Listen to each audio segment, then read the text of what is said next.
the minutes from September. Are there any items of discussion or a motion to approve the minutes? I'll move that the minutes be approved as distributed. All right, is there a second? I'll second that. All right. All in favor, aye? Aye? Aye. Okay. Okay. Minutes from September are approved. Introductions. Do we have any new introductions to make?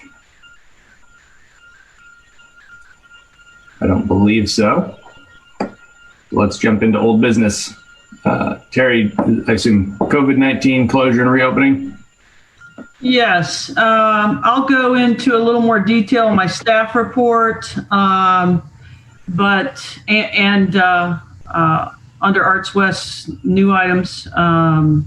We will be moving towards opening Arts West. As I mentioned in our last meeting, the plan is to have Emily Beveridge return. As mentioned, I'll go into that a little more detail.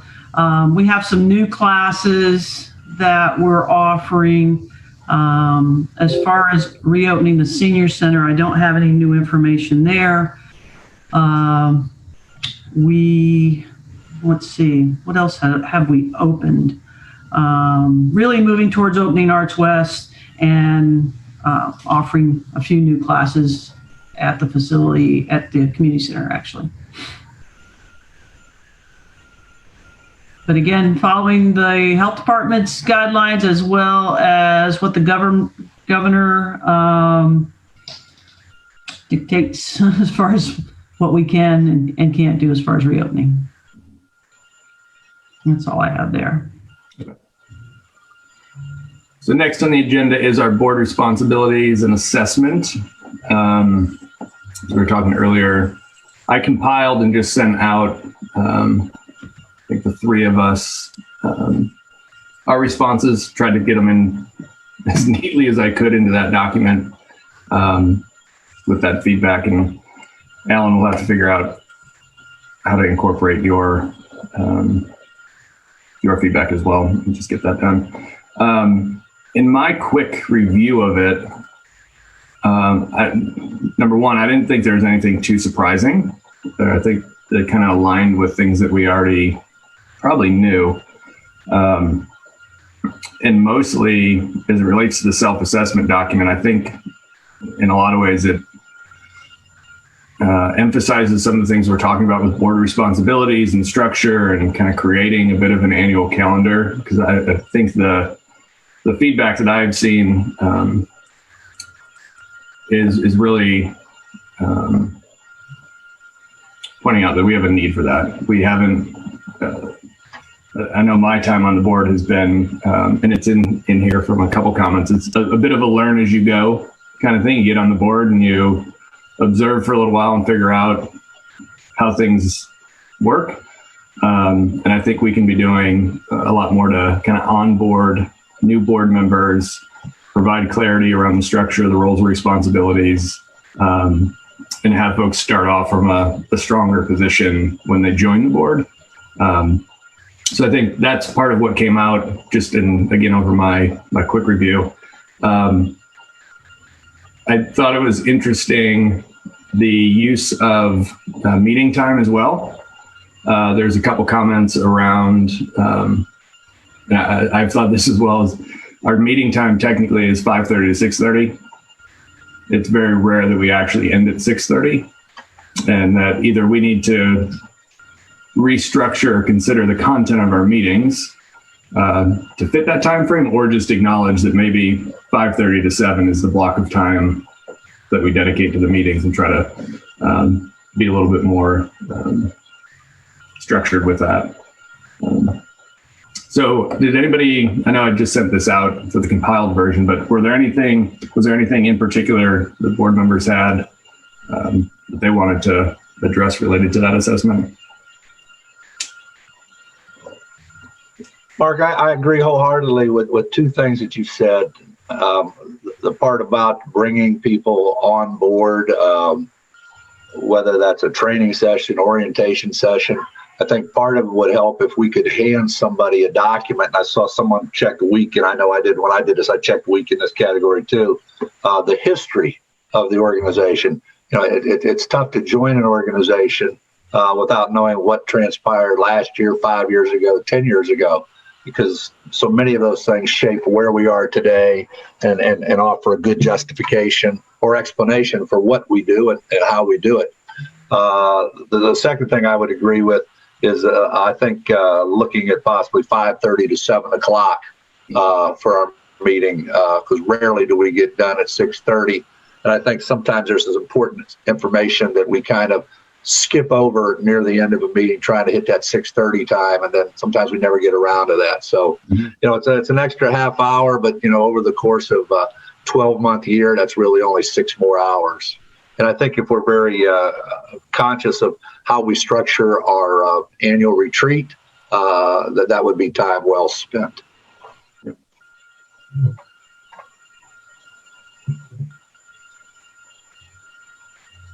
So I don't know how far in depth we want to get on the assessment. If we want to try to get everybody's info in there compiled and have more of a discussion around it during the retreat. I do think there's definitely some, if nothing else, recommendations that we could take from the assessment and kind of use that to inform maybe the planning for next year. Obviously, we've committed to finalizing the board's structure and responsibilities document by the end of this year. But I think just looking through that, there's some very specific things I think we can do to strengthen ourselves as a board and planning for next year. Maybe we could prioritize and pick 2 or 3 that we want to focus on for the upcoming 6 months or the upcoming year, rather than tackling the entire document. What are some of the most important things, and let's go after those and do them well. Yep. Okay. When we mention calendar, what comes to mind for me is to maybe have pet projects for one person or a group and try to, sift through them and put them onto a calendar or some kind of a means of setting goals. Am I offline with that thinking? Is that what we're? No, I think that's definitely can be part of it. When I think in my head, just thinking about the calendar is at least acknowledging and understanding kind of the flow of the board. And I think our retreat, our annual retreat, is almost just the start of that. Okay, so every year we're going to come together in November, and here's the things we're going to talk about. We're going to understand kind of how the year went, planning and things for the following year. And then at what other points of the year do we get maybe budget updates or other points that certain things are happening that are a consistent basis that we as a board can be, I guess, relying on those different points to make sure that we're functioning and efficient and updated with the information we feel we need throughout the year. Right now, I think it's somewhat just the flow of how things go. And whatever's happening, we get those updates kind of on the fly. So I think there's some, and it doesn't have to be overly detailed, but those things that we know every year at different points, we can rely on that. The March meeting, we're always going to have X, that type of thing. But I think the pet projects or the committees, we kind of started down that path a little bit this year. And then obviously things got derailed, but yeah, I definitely think those. I was just trying to think, for me personally, the period of feeling like I, comfortable and understanding roles. It might be one, Alan, you had a great point about the history and that. I think that would be very helpful, but 2, I feel like there's a lot of advising, but what if, we each independently had something that we could maybe want to work toward to make Parks and Rec better in some way. And pick a couple or a few and have the chance for committees to do it. I don't know. That's kind of the way I start thinking about it when I'm trying to understand how I might be able to improve and add more to what we're trying to do. Mm-hmm.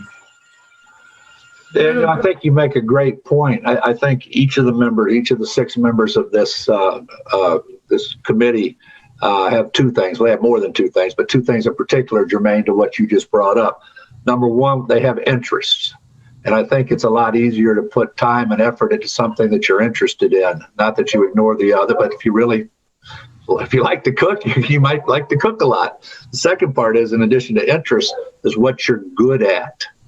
And the 2 are kind of hand in hand. So I would agree with you 100% that committee structure of some sort is something I think we need to take a look at.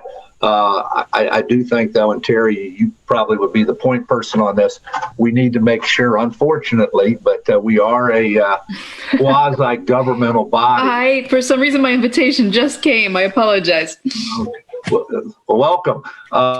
We need to make sure that we're dotting I's and crossing T's in terms of open meeting laws and things of that nature. Not that would prevent us from doing the things you're talking about, because I'm with you, gung-ho. Give me a project, let's go do it. Mm-hmm.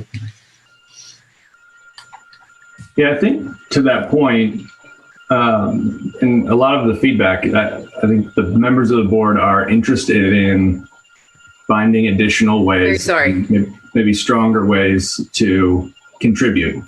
And, some of even the comments around the meetings, that's great. We get updates, but can we have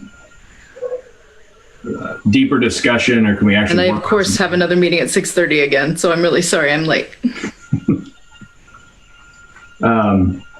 So I think finding ways for us to structure ourselves, our time, to where we feel like we're being productive as well and contributing the most that we can in these roles. So, how about on the related to the assessment? I will add in, Terry, what you had sent me into that compiled document. Alan, I'll search for yours. You may need to send me another one. I don't. But I'll compile that, but also maybe just create a summary list of things for our retreat. So maybe some of the main themes that we can talk through or address during our retreat time.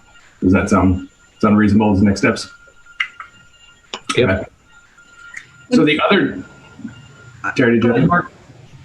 I was going to say the other document, I only got Alan's feedback on in terms of structure and responsibility. So I thought I'd just kind of go through some of his comments. And 2 of them, though, the start of that document is actually the official charge of the committee or the board. So I'm assuming there's some level of council approval or some official process that needs to take place if we're going to change any of that language associated in that section. So Alan's comments related to that were looking at and considering removing the option to have 2 board members that live outside city limits.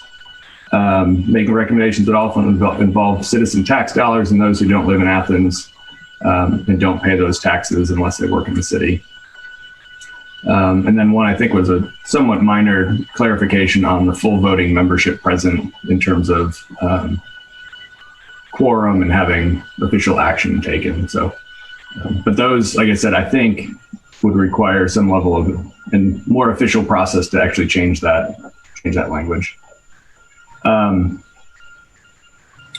Mark, if I may say so, I'm not sure if that would require council approval or not, but I could check on that for you and let you know. Okay, sounds good. The other comments are more specific to responsibilities. One is an emphasis on attendance and adding a clause. The first bullet says attend meetings regularly and commitment is paramount, but I'm assuming, Al, that's an emphasis in highlighting and explaining and giving more detail to what the requirements or expectations are around attendance. Is that fair to a fair summary of what you're thinking? Yeah. You're talking to Terry or me? I'm sorry. I this chat just popped up and I got distracted there. Same here. I saw something the other day that made me think of that, Mark, and that was the what do you call it? The Convention and Visitors Bureau. It has a bunch of openings, and I was reading through the requirements for that, and they had an attendance thing in there that if you miss like 2 meetings in a row or 3 meetings in a row, they would review that. And I'm not saying that we have an attendance problem, but it kind of reinforces the commitment. And certainly the people that are going, all 6 of us will be on here today. All 4 of us are on here now. We're putting in the time. But I think when it comes time for recruitment, which we talked about a little bit last time, of new or appointment of new members, that they understand that this is a commitment. That this is not a job, but a commitment to serve the citizens of Athens, to be responsible for programming for arts, parks, and recreation, and fiduciary responsibilities for the tax dollars. I would agree with you.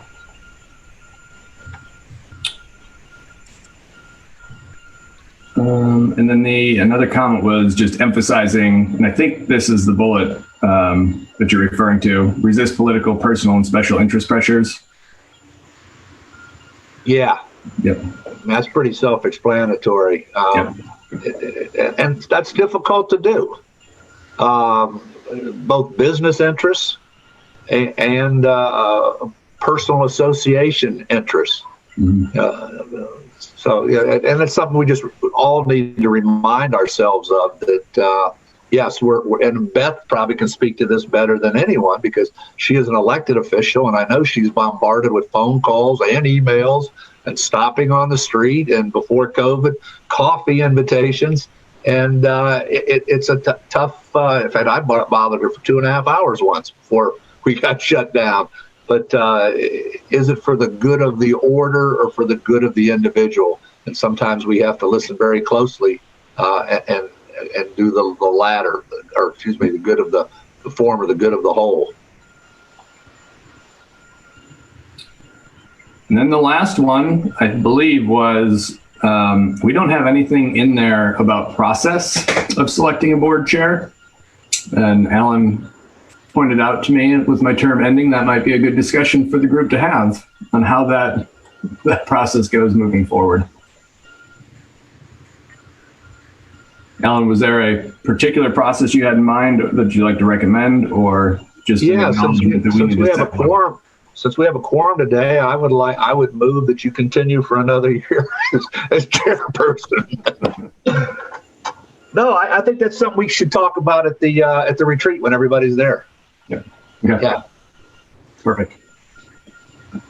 If I might make one suggestion there, just as an individual, I have been, this hasn't happened in this advisory board at all, but in other boards that I've been part of, I think a lot of people feel really awkward when people say, okay, let's all vote for somebody right now, and there's no way to vote confidentially, So maybe we should find some way to write down our votes and hand them in, or something to make it. I mean, I'd be happy to vote for you, Mark. I'm not saying that, but just usually it's kind of an awkward kind of process. My term is up.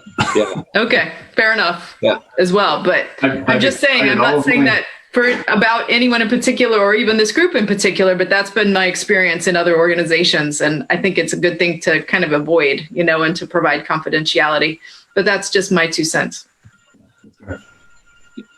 Yeah, just off the top of my head, Mark, I'm thinking we could talk about the November meeting. My thought would be that we vote on this at the December meeting because you won't be here in January. And I would hate to go into a meeting in January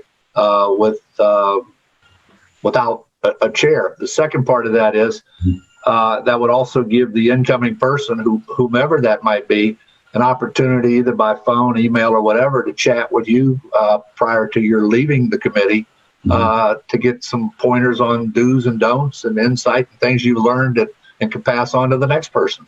Yeah.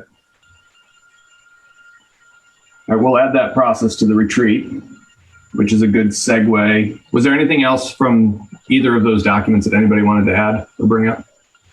Mark, I just wanted to comment on the recommendation that Daniel made with the calendar.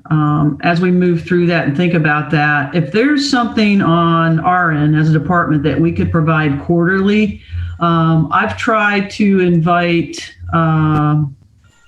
different city administrators into our meetings during the retreat. I've invited Kathy Heck for the November meeting.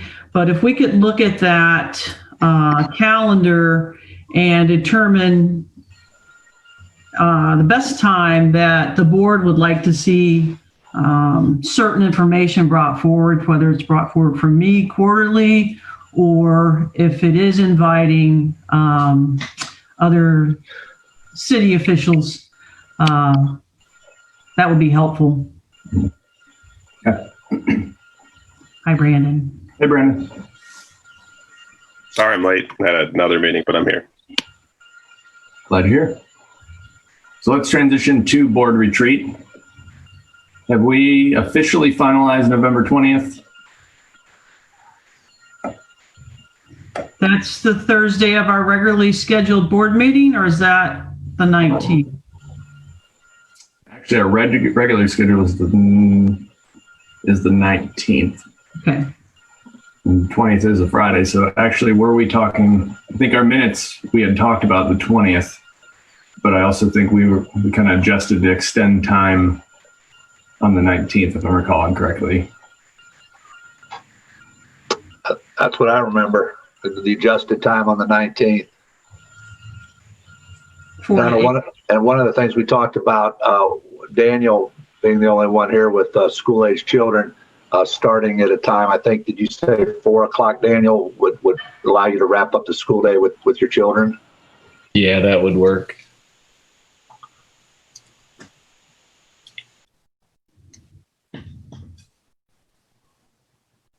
Okay. So November 19th, 4:00.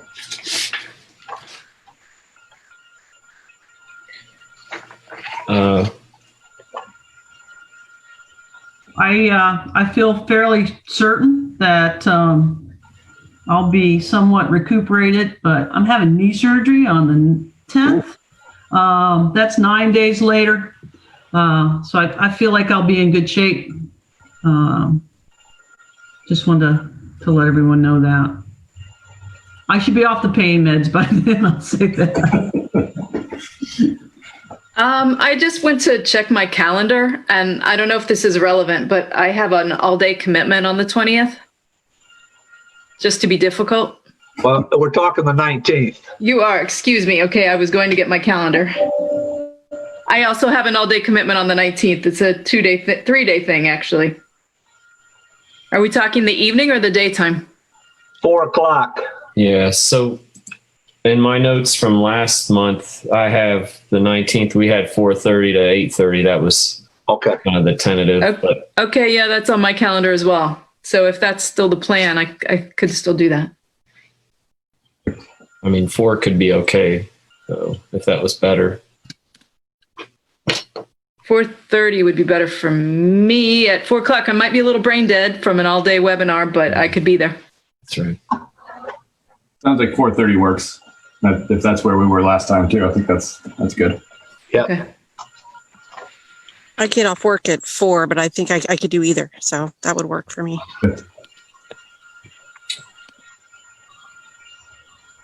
Okay, 11:19, 4:30. Sounds good. Yep. There was also, and Alan, I think you brought this up, a question of how we conduct the meeting. Is it virtual? Is there? Yeah, I think we need to defer, or not defer, but at least consult Scott and Ryan on this, because it's a public meeting, and we need, it's my understanding, we need to make it accessible to the public. What some boards are doing is they are meeting in person, socially distanced, and those who want to participate can do so virtually by watching it. when I say boards, many school boards are actually doing it that way.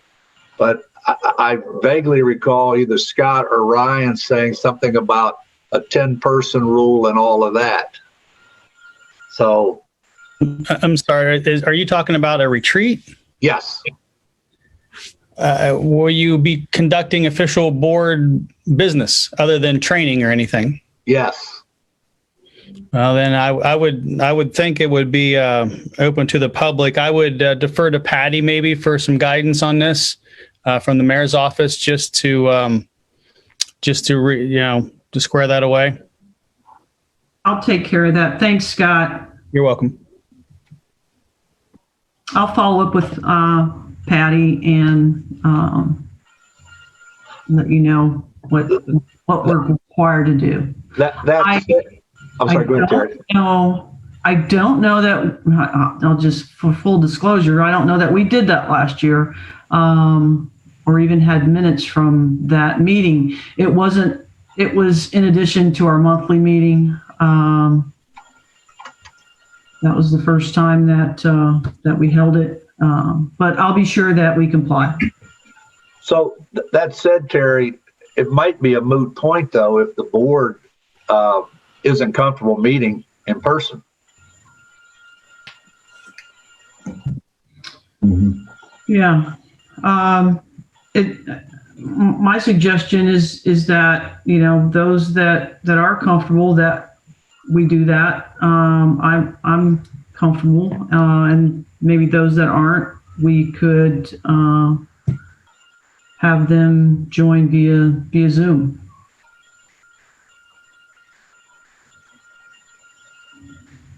Yeah, either way, we'll broadcast it, right? Is that the thing similar to this? Yeah. Yeah. Okay. What, for what it's worth, what we do at City Council is we let anybody who wants to watch, but then we have a designated part of the meeting for public comments that can be as long as 3 minutes. I don't know if we want to be that formal about this or if you just want to let people join in. Hey guys, this is Scott again. If you're talking about doing a mix of in-person and Zoom, that's going to be, at this point, that's going to be rough. Until we have some stuff on order that might help us, but it's not going to be in this time frame that you're talking about. So Plus, it's not going to be mobile to take to wherever location you're going to. So, for example, that equipment that council voted on purchasing on Monday Right. for Arts West, it won't be here ready to go by the 19th of November. No, I don't think so. Okay. I mean, we're talking, 3 weeks out plus us integrating and setting up, and no, I don't see it happening. So, Scott, what facility could we possibly do that in, or is there one, so that those who are in attendance are appropriately distanced? I would still defer back to meeting in person, back to the mayor's office. Because I don't know of any boards right now that are meeting in person. Any city boards? Any city boards. Okay.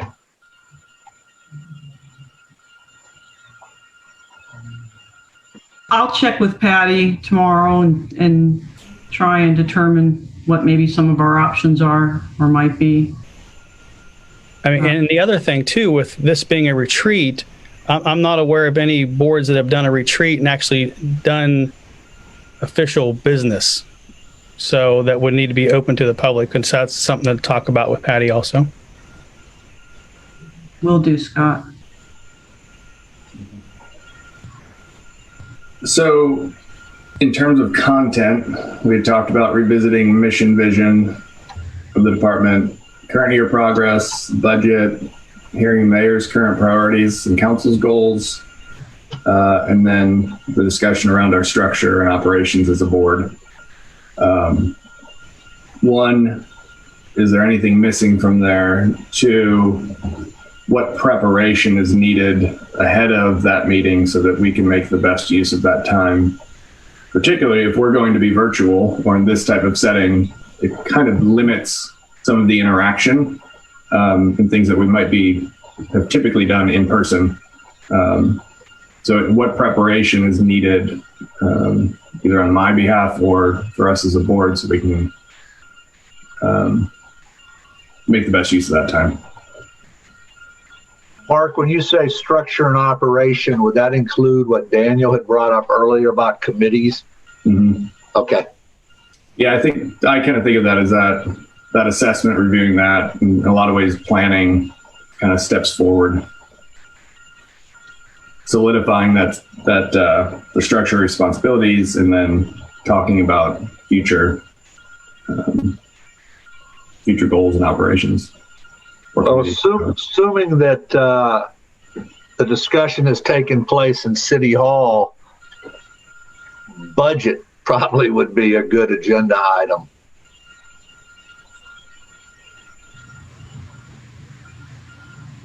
So in hearing that, I assume that's more of an update related to budget. Yeah, I just in my conversations with the auditor,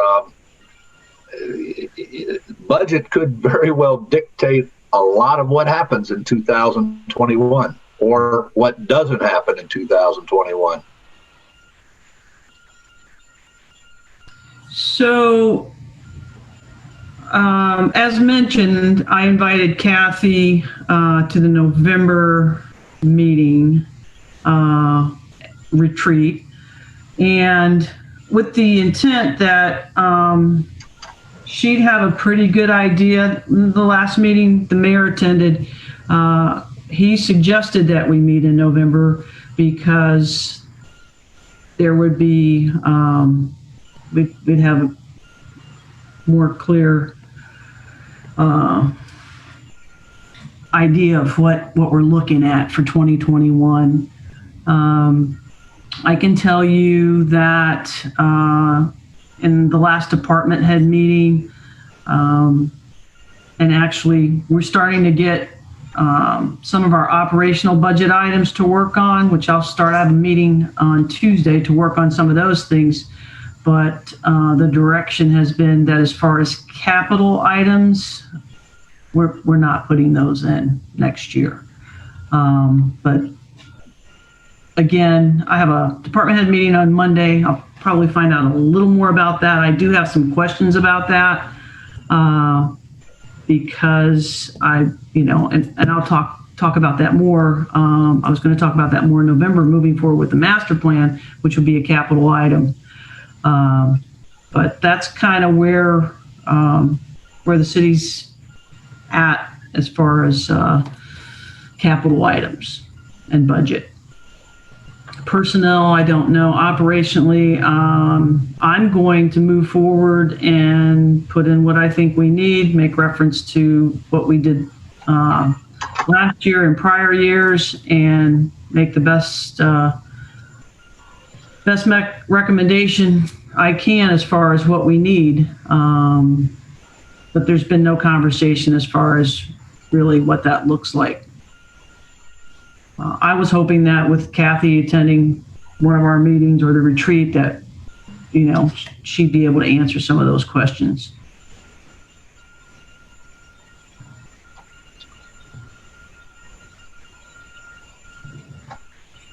So yes, budget, Alan, in a nutshell. Terry, from your perspective, is there anything else we need to prepare for as a board for those discussions? I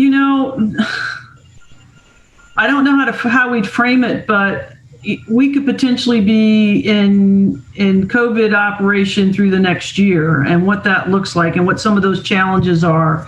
And we've talked about, things that we'll need to offer programming, but from a budget and revenue standpoint, it's going to be different because of the impact of COVID and how we move forward. I mean, again, none of us have been through this. I would hope the worst is behind us, but I'm not certain of that. And as we prepare for next year, already knowing that the capital projects won't be in place, how do we shift to keep moving forward?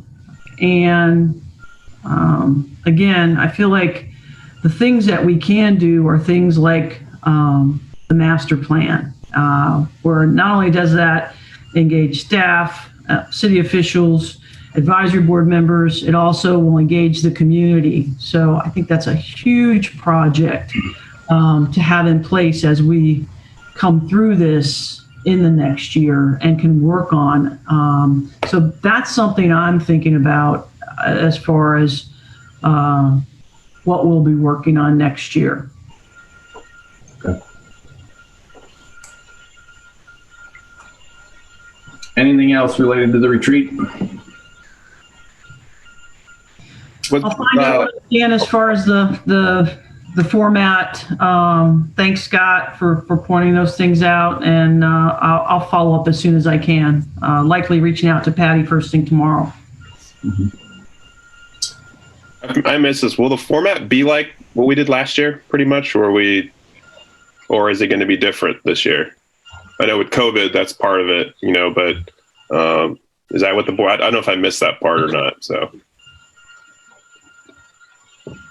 I think we're trying to figure out that.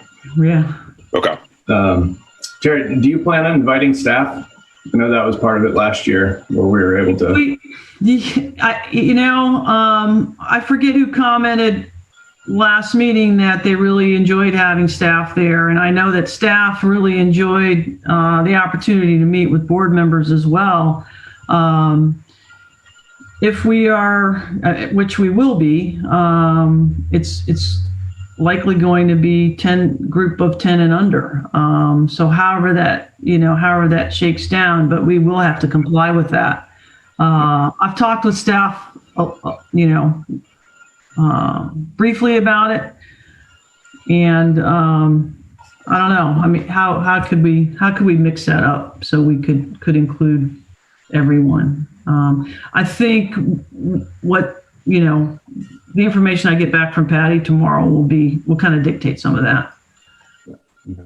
But yeah, there's a real value to it. Got it. And Brandon, I see your question there about responsibilities and assessment, and I'll summarize. I think what I saw was nothing necessarily shocking. I think there's the pieces that we kind of talked about already, and maybe it just solidifies that we need to make sure that we're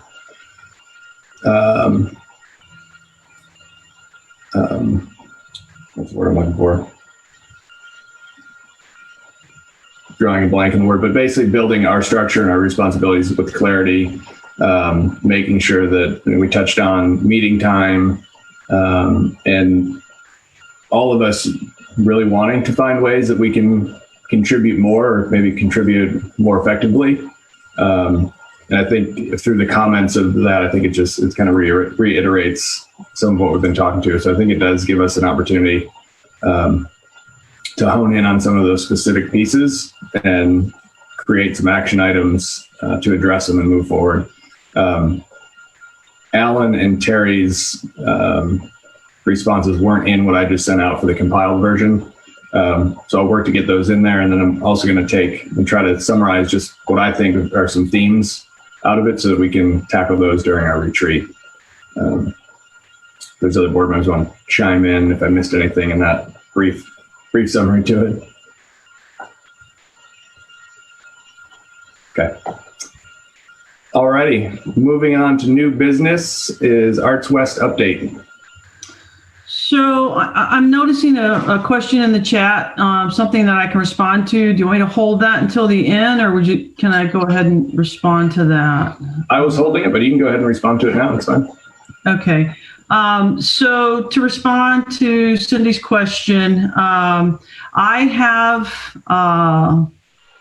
circled back with staff to determine what fees we're charging with regard to court reservations. And I did get Cindy's email. Like I said, I circled back with staff. We are charging a registration and setup fee for pickleball. I believe that we're setting up the nets for the courts as well as additional sanitation of that area. It's been our thought that we pass on some of those costs because we do have custodial staff cleaning that area. As for basketball, some of the information I got back from Aaron Helms is with pickleball, we've added 2 outside courts and the addition of indoor court reservations.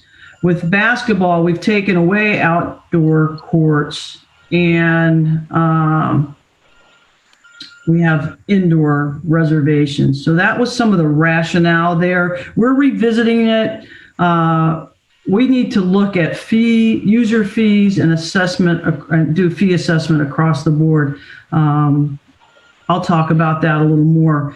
But Cindy, I'll respond once I have an opportunity to dig a little deeper and determine exactly which fees we're charging. I know there's a $10 registration fee that's passed on the pickleball, and I don't believe there's a fee for basketball, but I'm not sure of that.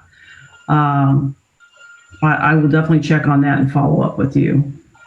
I don't know that the folks watching can see her question or her comment, so I don't know if it may be valuable. I can just read it so there's additional context to what your response was. Basically asking for a review of the additional new fees being charged to a select group of Athens Community Center punch card and day pass members. Punch card and day pass members are now required to pay an additional $10 per hour court reservation fee in addition to the day pass punch card fee for use of the gym for pickleball. This fee only applies to pickleball players. This fee is not imposed on basketball players. I emailed Terry and others last week. Thought the meeting was scheduled 15th. So I just want to make sure that people had the context of what you were responding to if they can't see it in the chat. Thanks, Mark. Again, I'll say to the board, and this is something that I'd like to work on in the near future, and that is fee and user fee and fee assessment.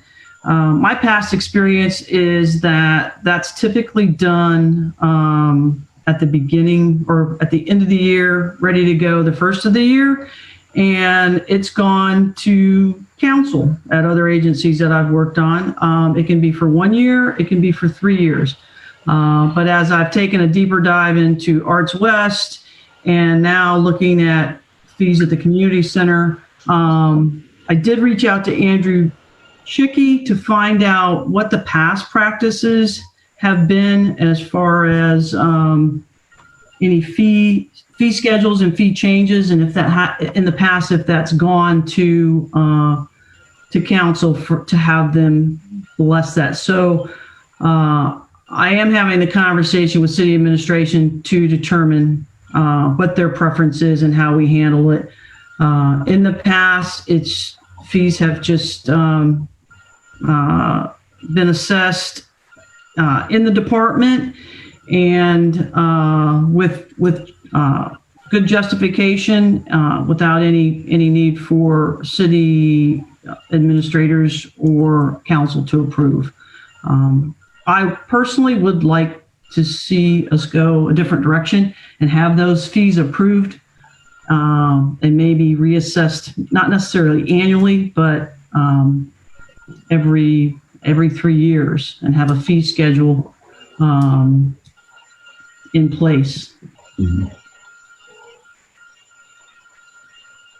So I will circle back to Cindy once I'm able to have another conversation with Aaron as well as city administration to determine how we're going to move forward with that. Sounds good. Arts West? Arts West, yes. So after our last board meeting, I was asked to present at City Council. I asked the mayor if I could have the grace of time and consideration to bring it forward to the advisory board because we had conversations. And I didn't have the opportunity to tell you in that board meeting that I might be presenting on that Monday, only because I didn't have the information until after the meeting. So with that said, I wanted to let the board know what my recommendations moving forward are for council. I think at our last meeting, I indicated, that we're going to bring Emily Beveridge program specialist back, but I didn't have details.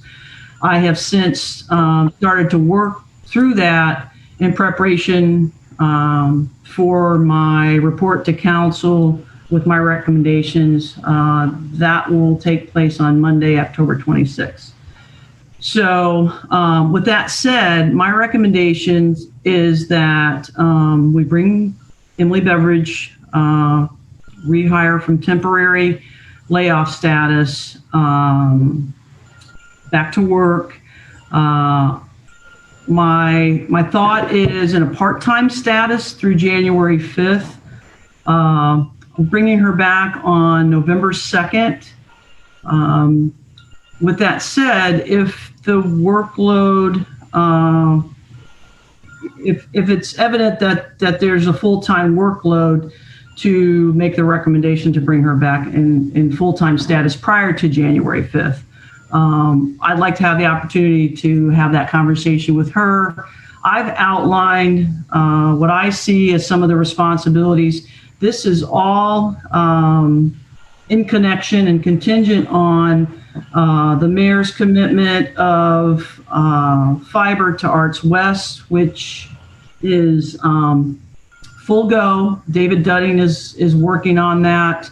However, I don't know the timeline on that, but I feel confident that knowing that's going to be in place, bringing Emily back to start to work on what that virtual planning or what that virtual programming may look like. In addition, I've got other work assignments, research and prep for implementing virtual programs in 2021. We're hopeful that we'll have that fiber connectivity in place in January at the latest. I'll have an update on that on Monday. On-site art programming per capacity. We have some restrictions there, but to look at what that planning and what that programming may look like. Review and revision of policies, fee structures for rentals, programming and events. Let's see, fee assessment for programs, memberships. The Art Bench project is something I'd like to see move forward. That's a project that can be done in the COVID climate. Those of you that are familiar with the art bench that was installed at Little Fish, it's my goal to try and have one art bench designed and installed, find a sponsor for it once a year. And I think we had that conversation with the advisory board loosely, but I'd like to see that come to fruition. Other things that she will work on, art and city spaces, beyond Arts West, but in public city spaces, whether it's parks like the Art Bench and or the community center. So my plan when I present to council is to make that recommendation, but also outline, provide the timeline for how and why, and the time, from March through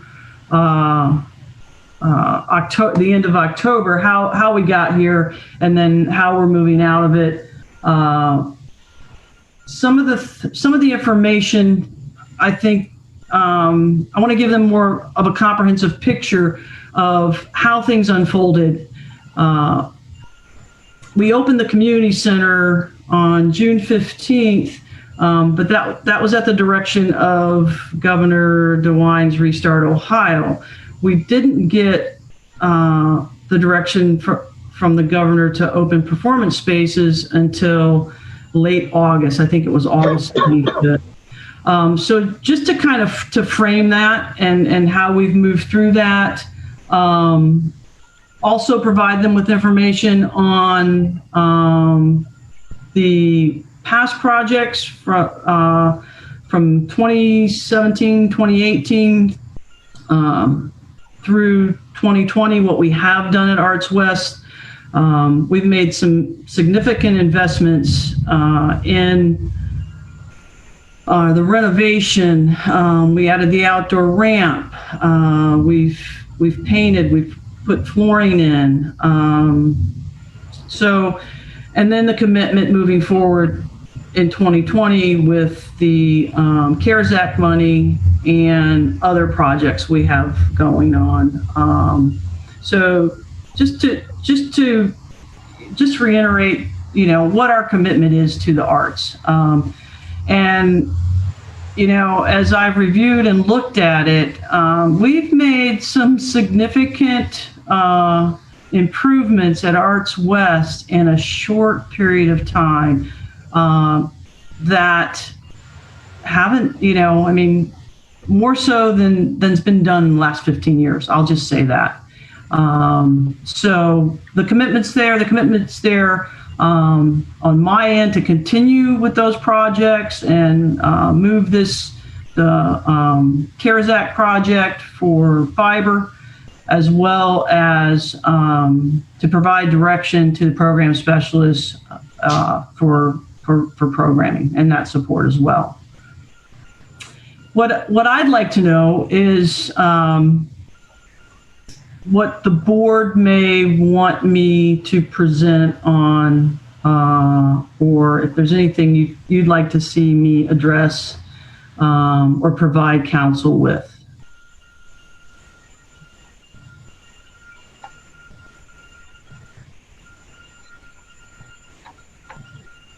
Terry, I've got several things related to what you shared with us and your question and request there. Really, four categories in no particular order.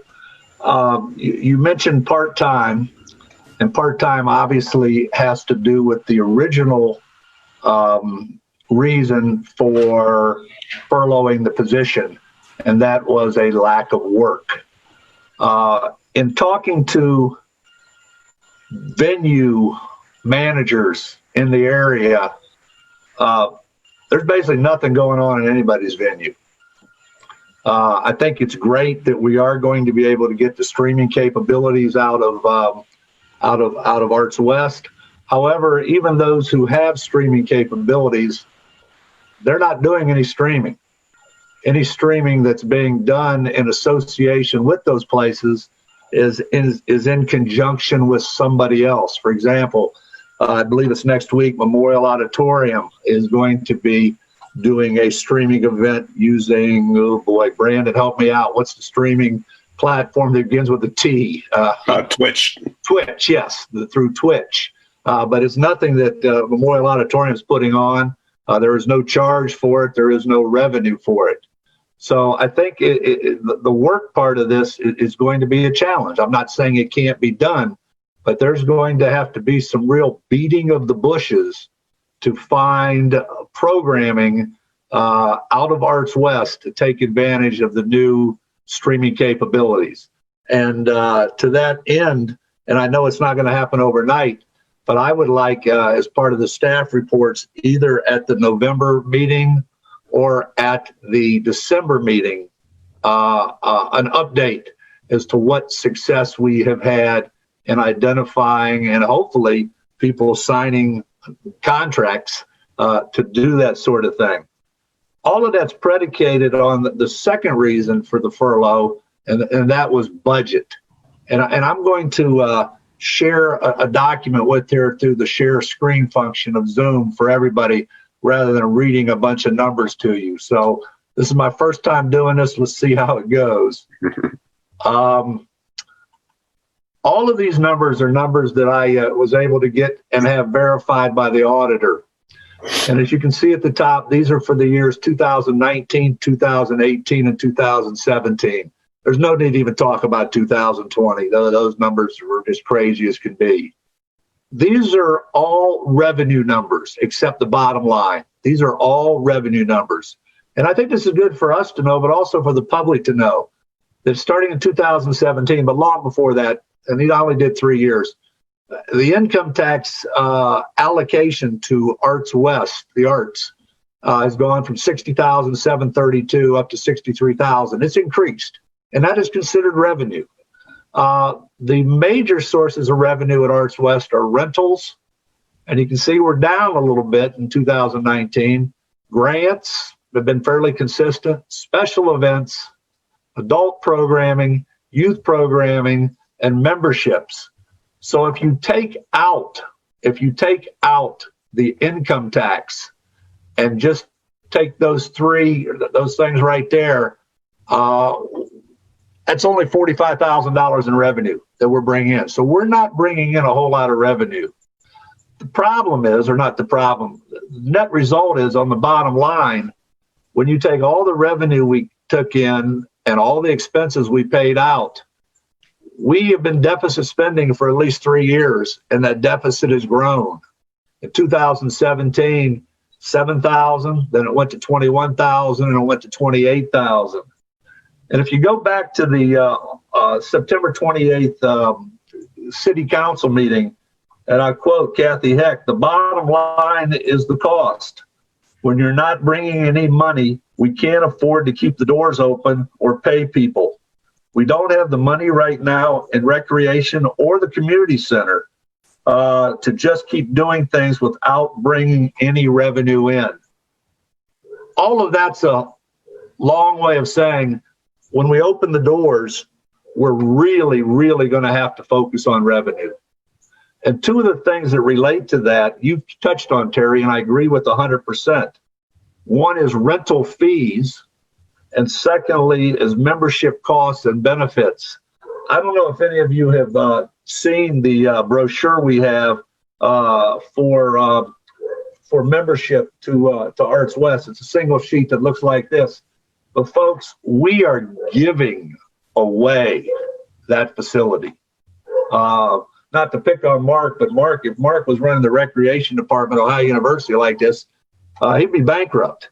We're really, really going to have to sit down, as Terry said, and look at fee structure and membership costs and benefits. And to Daniel's point earlier, to me, this would be one of the first committees that I would like to see formed.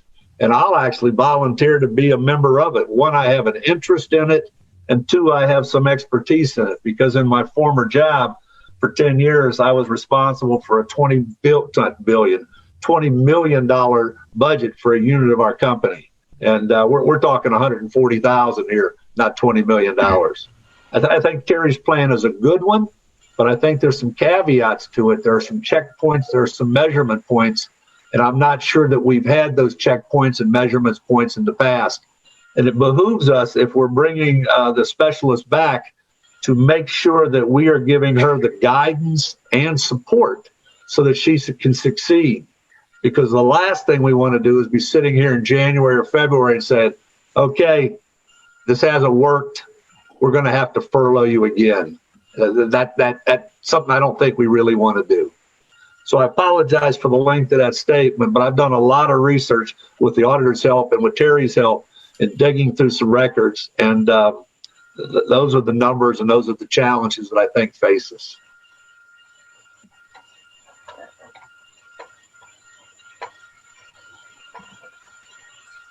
Hey, Terry. So was it, what's the part-time to full-time possibility? Was that like January 5th, you said, or something?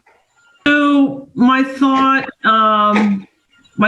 is to bring Emily back part-time starting November 2nd through the end of January or through the end of the year. And then, bring her back full time beginning 2021. That was the original directive I was given, that employee would be laid off, or the two employees would be laid off through January 5th. But also considering, once Emily's back in the fold and back to work, if there, if the workload is such that she'd need to come back full time, to go ahead and make that recommendation. And with that, Brandon, I'll say that being down the number of positions that the department is, and I'll update you more across the board on that,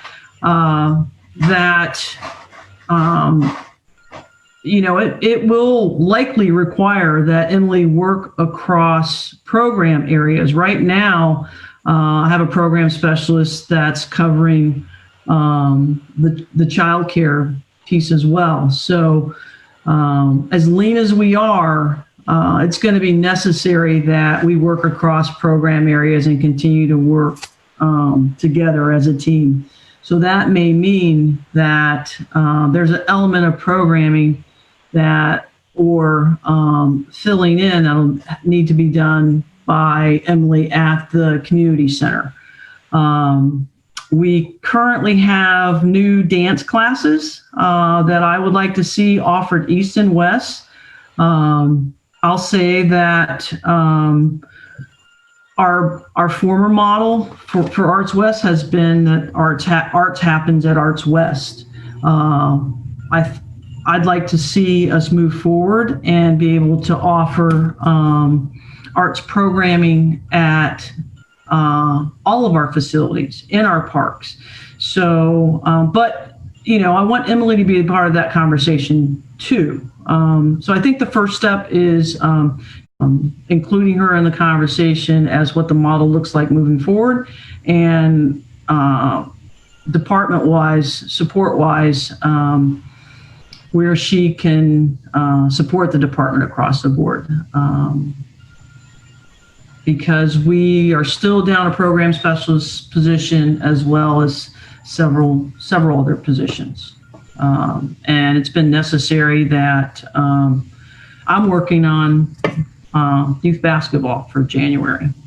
So, we're just jumping in wherever we need to, and wherever our expertise lies.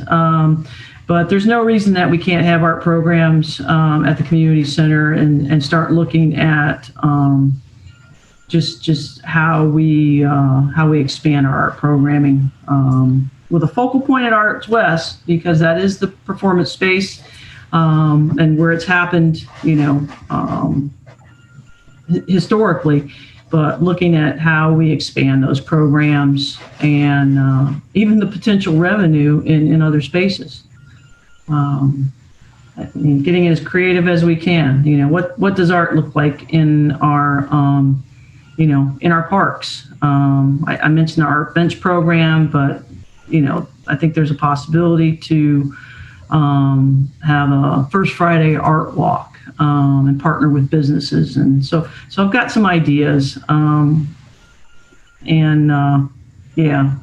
But the first step, I think, is to get Emily back on board and start having the conversations and see what we can do and where we can go collectively. And but Alan makes a good point as far as, bringing in revenue. That's across the board, whether it's memberships at the community center, memberships at Arts West. We've got to revisit this and rethink this. And get creative and have that be a priority, because it's just we've just been impacted and got to figure it out. I can tell you that other agencies, the streaming piece is hot and cold. I've seen good feedback where some of their virtual programming is working, but as far as paying for programs, it's hit and miss. So, how do we partner? Emily has always had a great idea about Live from the Purple Stage, and I fully support that, the idea. But to bring it to fruition, what does it look like, and who will pay to use that space, and who will pay to see performers, or so that was a lengthy answer. I apologize. No, it's fine. I was just I didn't know if the date had significance, or it was just because the beginning of the year was original. I guess my fear is, I guess, come back in 2 months and it's like, do you have full-time work, and we don't have the connectivity until probably around that time? I just didn't know if that made sense, and that was my only question. Because we're not going to have the connectivity, so you're not going to know if it's T5 or whatever, where the speeds are. So you're going to be working very much, in hypothetical, setting things up. And then, and I didn't know if that's something that, if you're moving from, part-time. My biggest fear, I think, is that, the program specialist is going to be doing, helping everything else and not being able to create a lot of stuff. And then it's going to be January 5th. And it's like, hey, you didn't create anything, but, like you said, everyone's pitching in, and so I just didn't know if pushing that back a little bit makes more sense, because by January 5th, you wouldn't even have done a virtual event, assuming the connectivity. Is that what you said? Connectivity was like January 2nd or something with the CARES Act money? That I don't know. I'll have an update on that Monday from David Dunning as far as what that looks like. But I know, full court press is on to get it done. That's been the mayor's directive. So were you saying push the start date back? No, I just, the assessment date, I just didn't know. I don't know if 2 months is really going to get you, I don't know. I feel like you're creating things. Like if I was going to, I don't know. I feel like it might be a little brief to be like, hey, should you come back for full time? And I guess my other question was going to be, and that's just a comment, take it as your, my other comment was, where do we draw the line with revenue generating and service? Because I think art is a little different. I know it's important. We're in a pandemic and we can't just give stuff away. I agree with Alan. Definitely need to revisit. We've been talking about that for a year, about revisiting rental fees and stuff. There is a line. I think Alan's got a great point looking at that, because we do want to balance nonprofits' needs, but does every nonprofit, should they use it for free? I don't think so, because there's some nonprofits that can pay and should pay that use that, but and so I just didn't know, being creatively, where that line ends up being, because if it's just, does it bring in revenue, art won't exist, in my opinion, and that's a scary thought. So yeah, I know we support art. So, we not to, but I just, that conversation, as we keep going down that line, does it need to fully support itself? Can it be 80% support itself, 60, what is that? And what are the metrics for that, So there are metrics in place for cost recovery. And based on the information gathered, whether it's who's the competition, is it duplicate services? Though there's a series of questions to go through as we look at fee assessment and what our cost recovery should be. With that said, there are going to be programs that we subsidize, and I'll use the afternoon arts program when I was adamant about starting that program last year. Again, I'll say it, I almost thought I pushed a little hard on it because we didn't have the transportation thing in place. How do we get the kids? And I was like, wow, maybe I pushed too hard, but we got it off the ground. And I said I would fully subsidize, I'd be willing to fully subsidize that program the first year, or to subsidize it, not fully subsidize it. But yeah, there's an evaluation process that we'll need to go through with this fee assessment and determine what the cost recovery is for a for a youth program that I'm trying to think of a good example of something we subsidize versus something that maybe there are those that can afford to pay. But there are a series of questions that when we do program evaluation, we should go through the whole process and evaluate all of our programs and classes. That'll be, the program specialist will be instrumental in providing that information. And then the metrics lay out the parameters of, should we be subsidizing this, or the cost recovery, should it be 75%? And then you get into, direct costs and indirect costs. Like a youth basketball league, your direct cost is going to be your officials, your t-shirt, and whatever else. Typically with youth programs, you want to capture your direct costs, but not necessarily your indirect costs, like what it costs to light and heat the building. Maybe with rentals, that is something we want to capture. Custodial fees, what it costs to light and heat the building. But there's formulas in place, and I do think that we need to evaluate all of our programs across the board to determine cost recovery. But yes, there are programs that we're going to subsidize, and those are things that I want to bring forward to the board. How do we subsidize those? Get into, there's a need for a scholarship program and those types of things. So good point. Brandon, when you look at the total expenses associated with Arts West last year, the total expenses, 44% of those expenses were covered by the income tax. So there is a significant contribution from the city, from your tax dollars and mine, to support that. And I think that's important for people to know. It's not like the fees, the memberships and all of that are going to be structured in such a way that they cover 100% of what it costs to operate Arts West. 2019, 44% of the total cost, direct and indirect, were covered by the income tax. That was in that chart. If anybody wants it, I can email that chart to you if you want to see it. If you could, that'd be awesome. Yeah, I'll just send it to the whole board if that's okay, Mark. Is that okay? Yep. Okay, yeah, I'll send it out.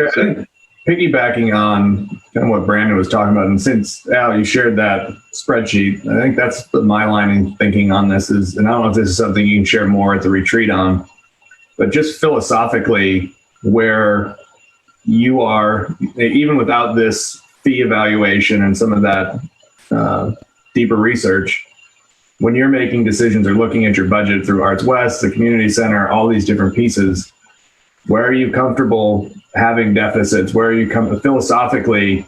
Because to Brandon's point, there are things that, we're okay subsidizing, or we're okay that it's not bringing in revenue, or maybe we don't even want to charge for it because it is a valuable piece of our community. It's a service, those types of things. And if there's a way of, even at a high level, of understanding, you know what, Arts West is something that we'll subsidize. We know it. These pieces are not. And the other part of this, I think, is it the right thing to do to force revenue out of Arts West? And I don't know the answer. I'm just putting this out there. Or should you be looking at other parts of your department that actually have stronger potential to generate or increase revenue? So rather than trying to force the issue to make one budget balance, you might be, I don't know how successful the streaming is and those types of things, but are you going to invest a lot of time and effort into something that may not see any return financially when you could be directing those efforts in an area that maybe has more potential to generate revenue and offset kind of those costs across the board? So that just, in thinking about what Alan shared, and again with Brandon, those comments of, there are certain things that we're not going to recover all of the costs for it, and that's okay.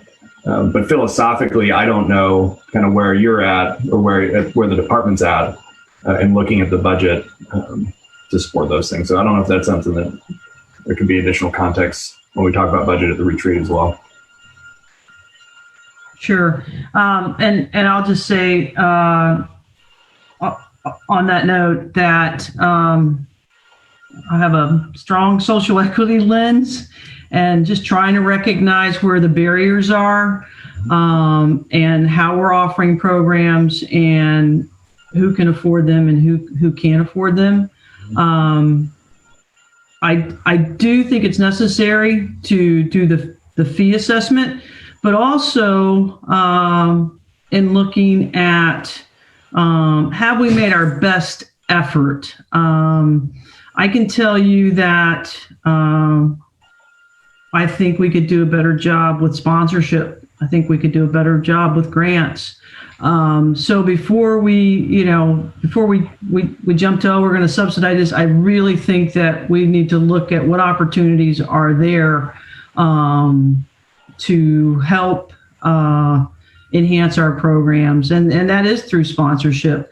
It's in the program specialist job description to get sponsorship and grants, but I can tell you when I started that when I asked about sponsorships that hadn't been something that had been done. I know an agency that, sponsorship wise, they have to bring in their salary and sponsorship. Much larger community, but we just start to, I think all these things and having conversations around these things and with the board and with staff, because it is a new day and we've got to go to a different model and figure out, how we can make it work. But I don't know that we as a department have made our best effort in executing other resources to help offset costs or bring in partnerships. And this community is great for that.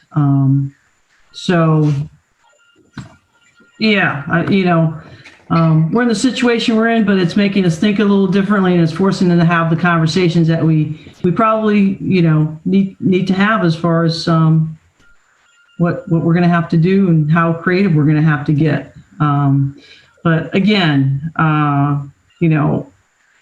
as far as subsidizing programs, there are going to be programs, I think, that we make a vote or the board advises that, yeah, we want to subsidize this program. So yeah. I'm going to move us along to our last agenda item, which is the department staff report. And we're already well past our hour schedule. I recommend, without cutting out important information, if we can get this department staff report in the next 6.5 minutes. You sure can. I'm going to go through it pretty quick. And I'll skip the things that I think can wait. Let's see. On another note, with regard to personnel, we will be posting the part-time groundskeeper for maintenance. I am revising the head landscaper position to a full-time groundskeeper. That was a full-time head landscaper with supervisory responsibilities. We're going to change that. And I have a meeting on Tuesday with Ron Lucas, the HR director, to discuss the facility operations manager position. I've pushed those things to Tom Pyle, my supervisor, Chief Pyle, and he's making his best effort to get those things in place. So that's encouraging. I mentioned programs and classes. We've started new dance classes, ballet and hip hop. Hip hop is taking off, getting really good feedback there. Boot camp is in full go. We've got a new instructor.